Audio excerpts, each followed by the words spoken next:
জীবনে এতগুলো ইভেন্ট করেছি, বাট এটা ডিফারেন্ট। জীবনে কত ক্লাসের জন্য প্রিপারেশন নিলাম, but can you really prepare for something like this? Maybe you don't prepare. আমরা বিয়েটা অলওয়েজ মসজিদেই করতে চেয়েছিলাম। এই সিম্পলিসিটি, কামনেস সবই ইম্যাজিন করেছিলাম, বাট এই নার্ভাসনেস এটা কখনো ইম্যাজিন করি নাই। আলহামদুলিল্লাহ কবুল। আমিও অনেক সাইন করেছি, কিন্তু কখনো হাত কাঁপে নাই। আলহামদুলিল্লাহ।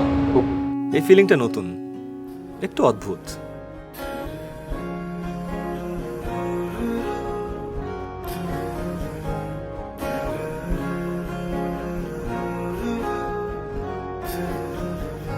লাইফে নতুন একটা জার্নি। স্কেয়ার্ড? না, excited. Let's do this partner.